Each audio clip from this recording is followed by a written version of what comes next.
혹시 민생회복 소비 쿠폰을 받으신 분들 중에 어차피 공짜로 받은 돈인데 아무데나 써도 되는 거 아닌가 하고 생각하신 분 계실까요?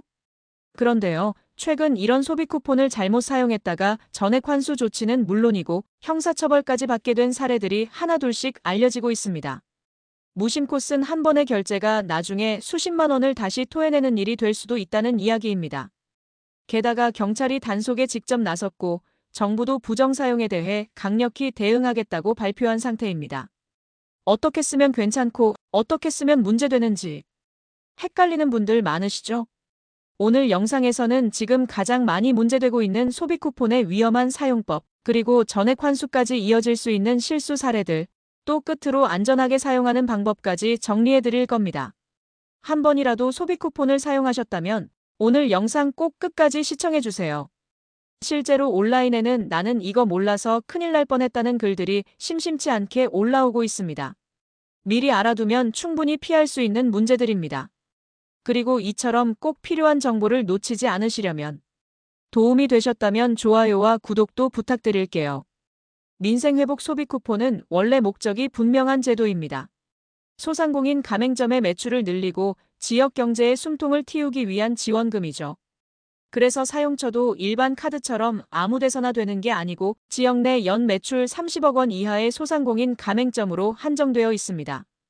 그런데 요즘 현장에서 의외로 많이 문제되는 품목, 바로 담배입니다. 인터넷에는 이미 소비 쿠폰으로 담배 5보루 샀다, 편의점에서 전액 담배로 결제했다는 인증글과 사진이 쉽게 보입니다. 실제로도 동네 마트나 편의점 직원들이 소비 쿠폰 받으신 어르신들께서 담배를 여러 갑씩 사가시는 일이 늘었다고 말합니다. 물론 담배도 소비니까 내가 산 건데 뭐가 문제냐고 생각하실 수 있습니다. 하지만 정부가 우려하는 건 이 소비가 단순 구매를 넘어서 현금화 수단으로 악용되고 있다는 점입니다. 예를 들어 담배를 사서 그대로 보관해뒀다가 나중에 다른 사람에게 조금 싸게 되팔거나 현금과 교환하는 방식으로 돌리는 겁니다. 이걸 속칭 담배깡이라고도 하는데요. 이 경우 정부는 소비 쿠폰의 지급 목적을 벗어난 부정 사용으로 보고 전액 환수 조치 형사처벌 대상이라고 명확히 밝히고 있습니다. 경찰청 국가수사본부는 이런 형태의 현금화는 고의성이 인정될 경우 사기죄나 보조금법 위반 혐의로도 수사 가능하다고 설명했죠. 더불어 담배는 자영업자 입장에서 봐도 마진이 거의 없습니다. 하나 팔아야 200원, 300원 남을까 말까 하는 수준이다 보니 담배로 매출이 몰리면 정작 소상공인 입장에서도 실익은 거의 없다는 이야기가 나옵니다. 즉, 소비 쿠폰의 취지에도 어긋나고 판매자에게도 도움이 안 되며 부정 사용으로 오해받을 소지도 크다는 겁니다. 요약하면 담배를 꼭 사야 한다면 소액으로만 사용하시고 전액을 담배에 쓰거나 되팔 목적의 구매는 반드시 피하셔야 합니다. 이건 실제로 정부가 단속 대상으로 지목한 항목이기 때문에 의도하지 않게 환수 대상이 되지 않도록 꼭 유의하시기 바랍니다. 요즘 온라인 중고거래 플랫폼을 보면 이런 글 종종 보입니다. 15만 원짜리 민생 소비 쿠폰 카드 12만 원에 팝니다. 또는 사용 안 한 소비 쿠폰 급하게 필요해서 현금이랑 교환합니다. 혹시라도 보신 적 있으실 텐데요. 이런 거래 절대 하시면 안 됩니다. 정부는 이미 이를 4대 특별 단속 대상 행위 중 하나로 지정했고 실제 사용 여부와 관계없이 이런 방식의 카드 양도나 판매 시도 자체만으로도 전액 환수 조치 대상이 됩니다.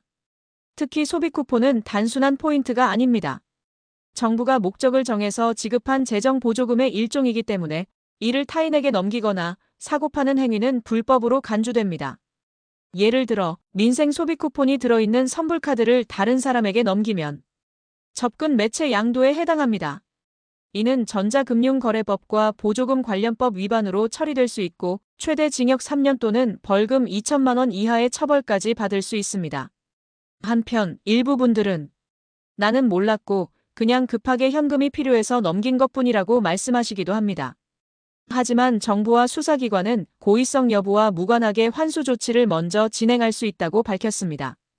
더군다나 이런 거래가 온라인에 흔하게 올라오다 보니 관할 지자체나 경찰이 중고거래 플랫폼도 상시 모니터링하고 있다고 합니다.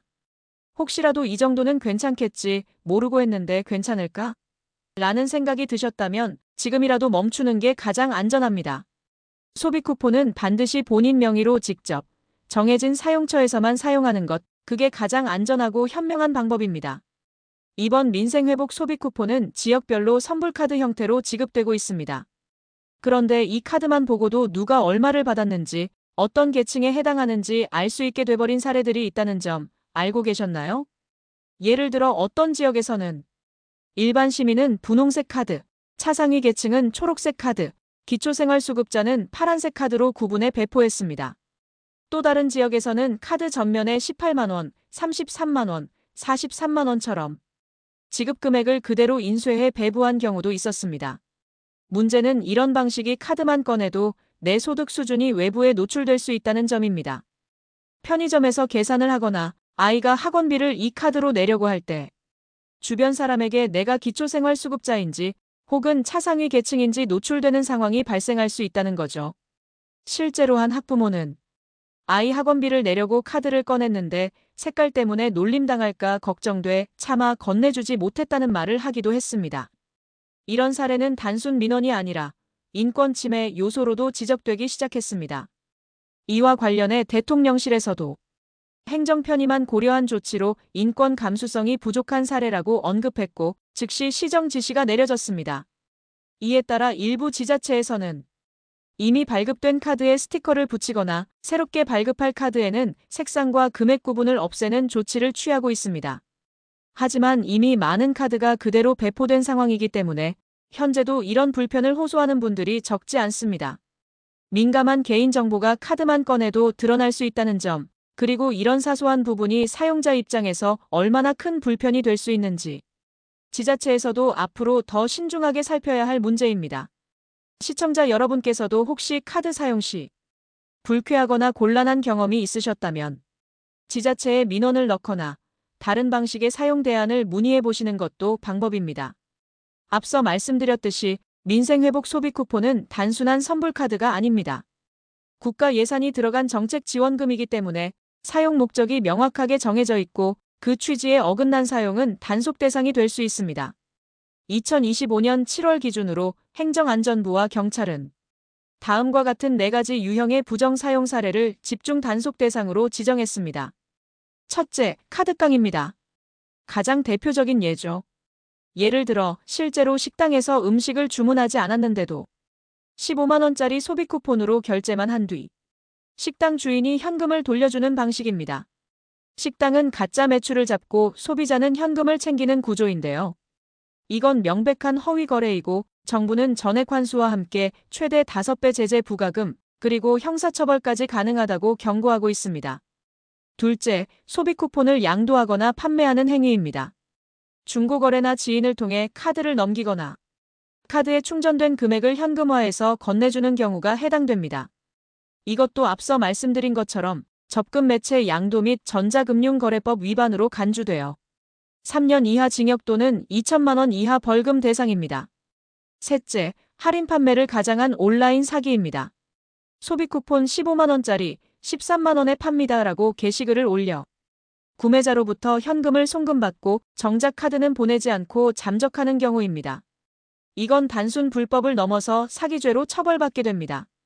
마지막으로 사용처 외 가맹점에서 대리 결제하는 행위입니다. 가맹점이 아닌 곳에서 소비 쿠폰 결제가 불가능하다는 점을 이용해 소비자가 물건을 사면서 가맹점 주인에게 대신 결제해주고 난 여기서 살게요 하는 방식으로 우회 결제를 시도하는 경우가 있습니다. 이런 행위도 결제 구조를 왜곡시키는 부정사용으로 분류돼 단속 대상이 됩니다. 정부는 이러한 사례들이 적발될 경우 전액 환수, 최대 5배의 제재 부과금, 그리고 향후 보조금 지급 제한 조치를 취할 수 있다고 공식적으로 밝혔습니다.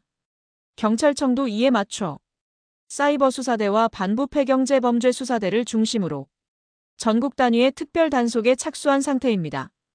즉, 지금은 단속이 시작된 초기 국면으로 초반에 적발된 사례는 가볍게 넘어가기 어렵고 오히려 강력하게 조치될 가능성이 높습니다. 혹시라도 모르고 혹은 실수로라도 앞서 말씀드린 사례에 해당되셨다면 지금이라도 중단하고 지자체에 문의하거나 상황을 바로잡는 것이 가장 안전한 방법입니다.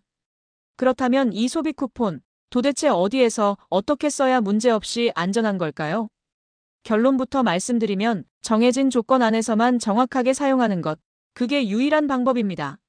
그리고 이 조건들이 생각보다 까다로울 수 있기 때문에 한 번쯤 정리를 제대로 해두시는 게 좋습니다. 첫째, 주소지 기준 내에서만 사용 가능합니다. 예를 들어 서울에 거주하시는 분이 경기도의 마트나 식당에서 소비 쿠폰을 쓰는 건 원칙적으로 허용되지 않습니다. 지자체별로 예산이 따로 배정된 구조이기 때문에 본인이 주민등록상 거주하고 있는 지역 내에서만 사용 가능하다는 점 꼭 기억해 주세요. 둘째, 대형마트, 백화점, 프랜차이즈 직영점에서는 사용할 수 없습니다. 이 소비 쿠폰은 연 매출 30억 원 이하의 소상공인 가맹점만 사용 가능합니다. 이마트, 롯데마트 같은 대형 유통업체는 물론 프랜차이즈 본사 직영 매장도 대상이 아닙니다. 예를 들어 같은 편의점이라도 가맹점은 가능하지만 직영점은 불가능한 차이가 있습니다. 셋째, 배달앱에서는 만나서 결제만 가능합니다. 배달의 민족, 요기요 같은 앱에서 자동 결제 방식으로는 소비 쿠폰 사용이 차단돼 있고 배달원과 직접 만나서 결제하는 방식만 허용됩니다. 주문 시 만나서 결제를 선택하지 않으면 자동으로 결제가 거부될 수 있습니다. 넷째, 담배나 주류 등 일부 품목은 사재기처럼 과도하게 구입할 경우 문제가 될 수 있습니다.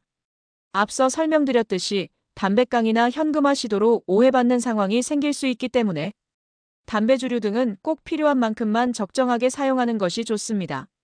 일반적인 식료품이나 생필품 위주로 사용하시는 게 가장 안전합니다. 마지막으로 잘 모르겠을 땐 꼭 확인하고 쓰세요. 소비 쿠폰 사용처를 정확히 알고 싶다면 가장 간편한 방법이 있습니다. 휴대폰에서 지역번호에 114만 누르시면 됩니다. 서울이면 02114, 경기도는 031-114 이런 식이죠. 그러면 전통시장, 소상공인 가맹점, 편의점 등 본인이 사는 지역에서 사용할 수 있는 업종과 매장을 전화 한 통으로 바로 확인할 수 있습니다. 혹시 조금이라도 애매하거나 걱정되신다면 확인하고 쓰는 것, 그게 제일 안전합니다. 잘못 써서 환수 조치나 불이익 받는 일은 절대 없어야 하니까요. 민생회복 소비 쿠폰은 정부가 국민에게 직접 지급한 의미 있는 정책 지원금입니다. 소상공인을 살리고 지역 경제에 숨을 불어넣기 위해 마련된 제도죠. 그런데 사용 방식 하나만 잘못 선택해도 전액 환수는 물론이고 경우에 따라 수사 대상이 되거나 벌금을 물게 되는 일까지 생길 수 있다는 사실 꼭 기억해 두셔야겠습니다. 나는 별 생각 없이 담배만 샀을 뿐인데, 편한 데서 그냥 썼을 뿐인데, 이렇게 말씀하시는 분들도 실제로 단속 대상이 된 사례가 있기 때문입니다. 제도는 결국 알고 쓰는 사람이 가장 안전하게 쓸 수 있습니다. 이번 영상을 통해 내가 혹시 모르고 실수하고 있던 건 없었을까? 한 번쯤 점검해보는 기회가 되셨길 바랍니다. 앞으로도 시청자 여러분께 꼭 필요한 정보, 헷갈릴 수 있는 정책 이슈들을 쉽고 정확하게 정리해서 전해드리겠습니다. 오늘 영상이 도움이 되셨다면 좋아요와 구독, 그리고 댓글로 여러분의 생각도 남겨주시면 큰 힘이 됩니다. 그럼 오늘도 안전하고 건강한 하루 보내시고 민생 소비 쿠폰도 현명하게 잘 활용하시길 바랍니다. 감사합니다.